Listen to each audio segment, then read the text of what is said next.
அனுதினம் வேதம். ஆதியாகமம் அதிகாரம் 19. ஆதியாகமம் 19ஆம் அதிகாரம். மொத்த வசனங்கள் 38. அந்த இரண்டு தூதரும் சாயங்காலத்திலே சோதோமுக்கு வந்தார்கள். லோத்து சோதோமின் வாசலிலே உட்கார்ந்திருந்தான். அவர்களை கண்டு லோத்து எழுந்து எதிர்கொண்டு தரை மட்டும் குனிந்து, ஆண்டவன்மார்களே, அடியேனுடைய வீட்டு முகமாய் நீங்கள் திரும்பி உங்கள் கால்களை கழுவி ராத்தங்கி காலையில் எழுந்து பிரயாணப்பட்டு போகலாம் என்றான். அதற்கு அவர்கள், அப்படியல்ல, வீதியிலே ராத்தங்குவோம் என்றார்கள். அவன் அவர்களை மிகவும் வருந்தி கேட்டுக்கொண்டான். அப்பொழுது அவனிடத்திற்கு திரும்பி அவன் வீட்டிலே பிரவேசித்தார்கள். அவன் புளிப்பில்லா அப்பங்களை சுட்டு அவர்களுக்கு விருந்து பண்ணினான். அவர்கள் புசித்தார்கள். அவர்கள் படுக்கும் முன்னே சோதோம் பட்டணத்து மனிதராகிய வாலிபர் முதல் கிழவர் மட்டுமுள்ள ஜனங்கள் அனைவரும் நானா திசைகளிலும் இருந்து வந்து வீட்டை சூழ்ந்து கொண்டு லோத்தை கூப்பிட்டு, இந்த ராத்திரி உன்னிடத்தில் வந்த மனுஷர் எங்கே? நாங்கள் அவர்களை அறியும்படிக்கு அவர்களை எங்களிடத்தில் வெளியே கொண்டு வா என்றார்கள். அப்பொழுது லோத்து வாசலுக்கு வெளியே வந்து தனக்கு பின்னாலே கதவை பூட்டி அவர்களிடத்தில் போய், சகோதரரே, இந்த அக்கிரமம் செய்ய வேண்டாம். இதோ, புருஷரை அறியாத 2 குமாரத்திகள் எனக்கு உண்டு. அவர்களை உங்களிடத்திற்கு வெளியே கொண்டு வருகிறேன்.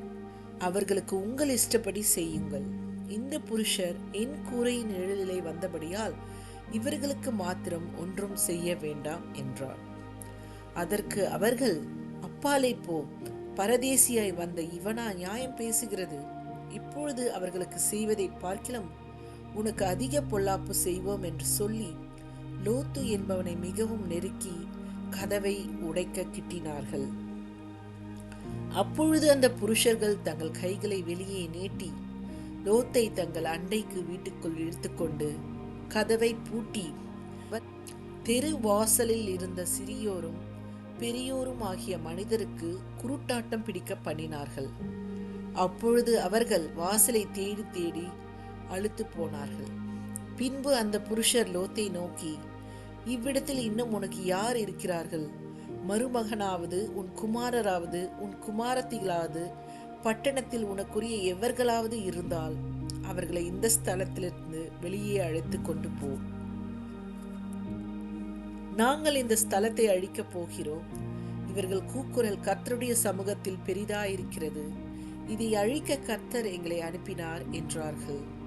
அப்பொழுது லோத்து புறப்பட்டு தன் குமாரத்திகளை விவாகம் பண்ண போகிற தன் மருமக்கள் மாரோடே பேசி, நீங்கள் எழுந்து இந்த ஸ்தலத்தை விட்டு புறப்படுங்கள், கர்த்தர் இந்த பட்டணத்தை அழிக்கப் போகிறார் என்றான். அவனுடைய மருமக்கள் மாரின் பார்வைக்கு அவன் பரியாசம் பண்ணுகிறதாக கண்டது. கிழக்கு வெளுக்கும் போது அந்த தூதர் லோத்தை நோக்கி, பட்டணத்திற்கு வரும் தண்டனையில் நீ அழியாதபடிக்கு எழுந்து உன் மனைவியையும் இங்கே இருக்கிற உன் 2 குமாரத்திகளையும் அழைத்து கொண்டு போ என்று சொல்லி அவனை துரிதப்படுத்தினார்கள். அவன் தாமதித்துக் கொண்டிருக்கும் போது கர்த்தர் அவன் மேல் வைத்த இரக்கத்தினாலே அந்த புருஷர் அவன் கையையும் அவன் மனைவியின் கையையும் அவன் 2 குமாரத்திகளின் கையையும் பிடித்து அவனை பட்டணத்திற்கு வெளியே கொண்டு போய் விட்டார்கள். அவர்கள் வெளியே கொண்டு போய் விட்ட பின்பு அவர், உன் ஜீவன் தப்ப ஓடிப்போ, பின்னிட்டு பாராதே, இந்த சம பூமியில் எங்கும் நில்லாதே, நீ அழியாதபடிக்கு மலைக்கு ஓடிப்போ என்றார். அதற்கு லோத்து, அப்படியல்ல ஆண்டவரே, உமது கண்களில் உமது அடியேனுக்கு கிருபை கிடைத்ததே. என் பிராணனை காக்க தேவரீர் எனக்கு செய்த கிருபையை பெரிதாக விளங்க பண்ணினீர். மலைக்கு ஓடி போக என்னால் முடியாது. தீங்கு என்னை தொடரும், நான் மரித்து போவேன். அதோ, அந்த ஊர் இருக்கிறதே, நான் அதற்கு ஓடி போகத்தக்கதாய் அது கிட்ட இருக்கிறது, சின்னதமாய் இருக்கிறது. என் பிராணனன் பிழைக்க நான் அங்கே ஓடி போகட்டும், அது சின்ன ஊர்தானே என்றான். அதற்கு அவர், நீ கேட்டுக்கொண்ட ஊரை நான் கவிழ்த்து போடாதபடிக்கு இந்த விஷயத்திலும் உனக்கு அனுக்கிரகம் பண்ணினேன். தீவிரமாய் அங்கே ஓடி தப்பித்துக்கொள். நீ அங்கே போய் சேரு மட்டும் நான் ஒன்றும் செய்யக்கூடாது என்றார். ஆகையால் அந்த ஊர் சோவார் என்னப்பட்டது. லோத்து சோவாருக்குள் வரும்போது பூமியின் மேல் சூரியன் உதித்தது. அப்பொழுது கர்த்தர் சோதோமின் மேலும் கொமோராவின் மேலும் கர்த்தராலே வானத்திலிருந்து கந்தகத்தையும் அக்கினியையும் வருஷிக்க பண்ணி அந்த பட்டணங்களையும் அந்த சமபூமி அனைத்தையும் அந்த பட்டணங்களின் எல்லா குடிகளையும் பூமியின் பயிரையும் அழித்து போட்டார். அவன் மனைவியோ பின்னிட்டு பார்த்து உப்புத்தூண் ஆனாள். விடியற் காலத்தில் ஆபிரகாம் எழுந்து தான் கர்த்தருக்கு முன்பாக நின்ற இடத்திற்கு போய் சோதோம் குமோரா பட்டணங்களின் திசையையும் சமபூமியாகிய தேசம் முழுவதையும் நோக்கி பார்த்தான். அந்த பூமியின் புகழ் சூளையின் புகையை போல் எழும்பிற்று. தேவன் அந்த சமபூமியின் பட்டணங்களை அழிக்கும் போது தேவன் ஆபிரகாமை நினைத்து லோத்து குடியிருந்த பட்டணங்களை தாம் கவிழ்த்து போடுகையில் லோத்தை அந்த அழிவின் நடுவிலிருந்து தப்பி போகும்படி அனுப்பிவிட்டார்.